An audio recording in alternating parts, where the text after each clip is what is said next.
killed Lisa? Detectives have been working on this unsolved homicide since 1992, where they say he dumped Ashley's boots, backpack, and jacket alongside the road here. The family doesn't know how much damage airborne particles can cause someone. Moments ago, officials told me that that tank is still on fire. Springfield police are investigating 2 separate shootings in the city this weekend. It's all about this, a dealer plate. Now, every car dealership across the city, and it all centers around the sprinkler system. And the question tonight is, was it on or was it off? News of yesterday's accident didn't stop boarders or skiers for a fun day. Republicans who have their eye on the White House are busy this Memorial Day. She's live from downtown with more. Natalie.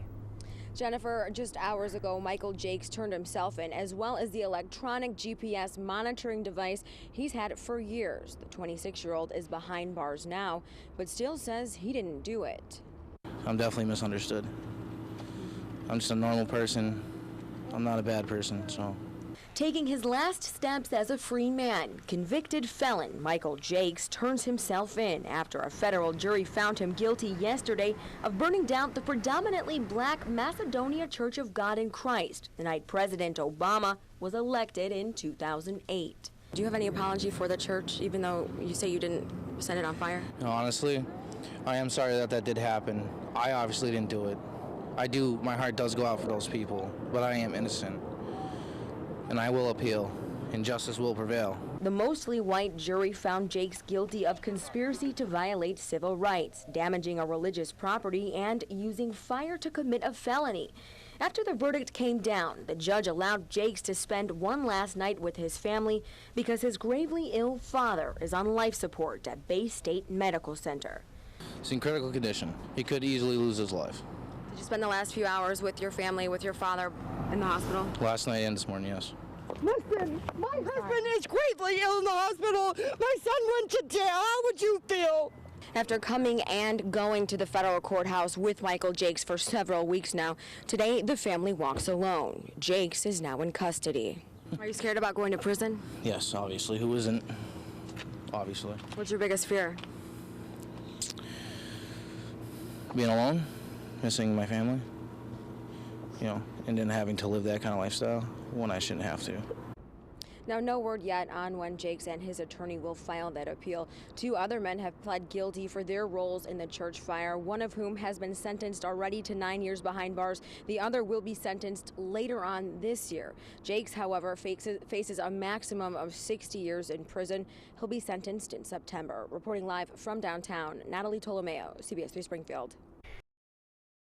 We're getting a lot of feedback from the public commenting about the story running, that it's good that it's back in the back getting some media attention again.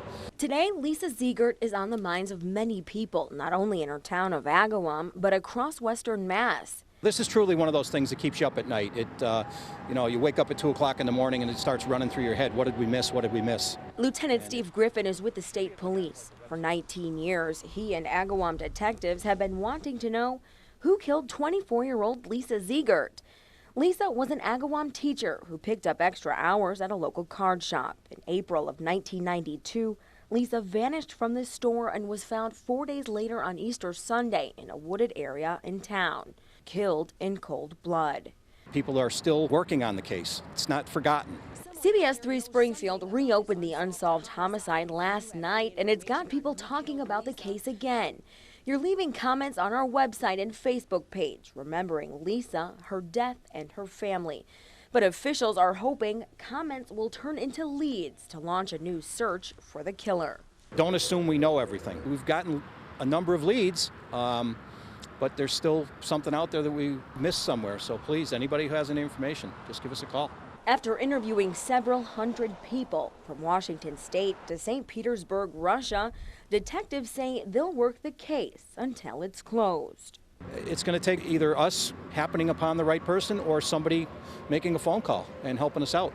If you know who killed Lisa, contact police. Officials say not only will an arrest bring Lisa's family justice, but also much needed closure they've been waiting for the last 19 years.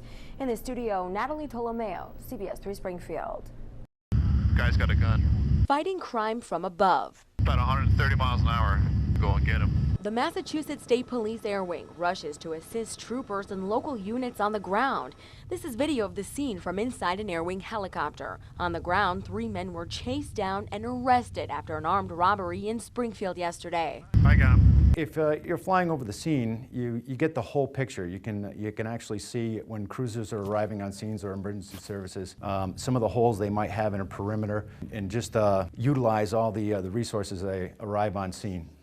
On board, I saw and got to use some of the specialized equipment like FLIR and infrared camera. You're not looking at an object, you're basically looking at the heat that object is putting off. So everything you see that's white is actually putting out more heat. And we can go to black hot. Black hot works really well in the woods for searches.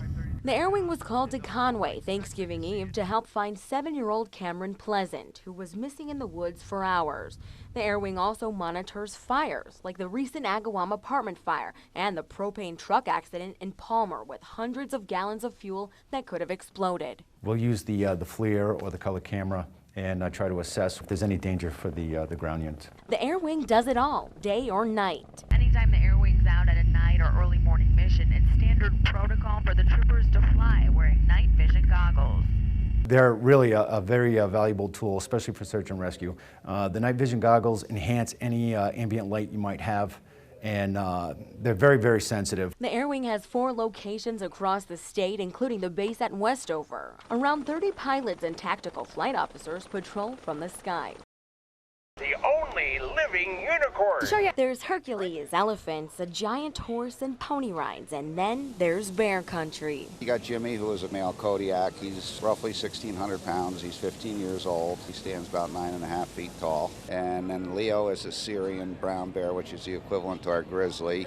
He's also 15, about 800 pounds, 7 feet tall. They're all bottle raised, hand raised, and they're like our kids. You can see Jim Kowalczyk has been Papa Bear to Jimmy and Leo since they were babies. They're just 2 of 11 bears living with his family in Middletown, New York. Thousands of people have paid a few bucks to see the bears at the Big E for the last 10 years, and this year they're by the circus. So I checked out the big bears. They're incredible. What incredible animals they are. And it was nice to see that they're kept at 55 degrees, kept nice and cool, but they are humongous. It was worth the $3. That's what this pays for, is to better their living areas and stuff, and more outdoor areas, more indoor areas. I got a chance to get up close and feed Jimmy a snack. They eat a lot of the same things we do: meat, fish, fruits, vegetables, bread, peanuts. Marshmallows? Marshmallow, that's right. And while you might not get as close as I did, people say bear country's a place to see at this year's Big E. Gonna come back next year? Absolutely, we'll be here. From the Big E, Natalie Tolomeo, CBS 3 Springfield.